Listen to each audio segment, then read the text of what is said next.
Morning, friends. I want to talk today more about progesterone, this incredible hormone. I've talked about this in previous videos about this relationship with the grandmother hormone pregnenolone, from which the estrogens and the progestins and testosterone and cortisol and aldosterone are made. We want to take care of that grandmother. We do that by being restful.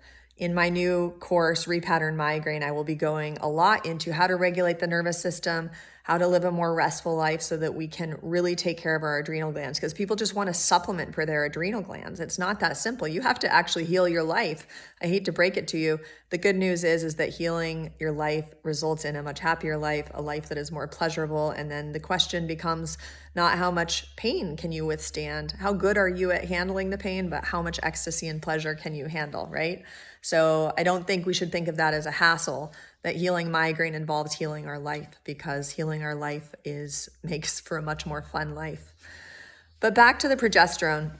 So I've talked about the relationship between iron and serotonin and progesterone, and how when women are on their period, it's a low progesterone state, because that corpus luteum from the ovaries is where most of the progesterone comes from. And then when that runs low, that's what triggers menstruation. And sure, there's a little bit that the adrenal glands make, but if your adrenals are burnt out, that's going to be a rocky transition. And you're going to be, during your period, in a low progesterone state, which is important because progesterone is what helps the serotonin receptor sites to receive the serotonin. So if you're low in serotonin because you're low in iron because you're bleeding, and you're low in progesterone in order to make the serotonin receptor sites work, that's going to lead to hypoxia. That's going to lead to migraine. We know that chronic migraine is related to serotonin because those triptans work through that serotonin pathway. The medications we have that work to abort a migraine all work on that serotonin pathway. But it's not always enough to get serotonin, and it's not always enough just to get progesterone. Why not increase both? Well, there are ways to abort a migraine by taking all of the nutrients that support serotonin, and also by having sufficient progesterone for those receptor sites to work. We always want to work on prevention, ideally, making sure the body is nourished enough that it has all those nutrients to make those neurotransmitters, to make those hormones. That's necessary. We also want the thyroid gland to work, because the thyroid gland regulates the body temperature, which in turn affects the structure of all the enzymes. So even if you have all the nutritional elements, if the structure of the enzymes is affected by your body temperature and your hypothyroid, that's going to cause some issues right there. So this is complex. I'm talking holistically here. There are so many angles we can look at it, but if we really want to hone in on what are the key leverage points, I believe it's serotonin, progesterone, and reducing hypoxia. You have to have enough iron. You have to have it in bioavailable form so it gets into your cells to reduce the hypoxia. And as it just so happens, I thought I'd look into this. What is the role that progesterone plays in hypoxia?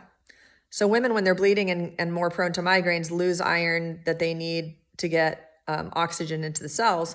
But does progesterone play a role in hypoxia? Yes, as it turns out, it does. There was a fascinating study done about the way that progesterone can be used therapeutically for people who have COVID.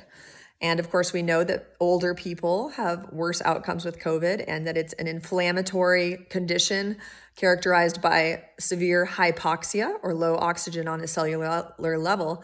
So it makes sense that men who have less progesterone would be more prone to negative outcomes in COVID, and also that postmenopausal women who have less progesterone would also be. So this is fascinating that they used progesterone therapeutically because it reduced hypoxia and it reduced inflammation. Progesterone is an anti-inflammatory agent. We need progesterone. And I address how to preserve progesterone to prevent migraine. We don't always want to try to abort migraine. That should be the last resort. We should be trying to nourish ourselves to prevent migraine. And all of this is going to be in my upcoming coursework called Repattern Migraine. Will be available in about 3 weeks if I meet my goals in the midst of my kids being done with school, and I'll be trying to finish it during the summer vacation, but I've got a lot of community support thanks to Catherine. And yeah, so stay tuned for that. If you want to be in the loop about the Repattern Migraine and all the updates as to when that becomes available, you can click the link on my bio to sign up for the updates, and you can learn about all of that both on Patreon as well as in much more depth in the coursework itself. So stay tuned. Thanks for watching.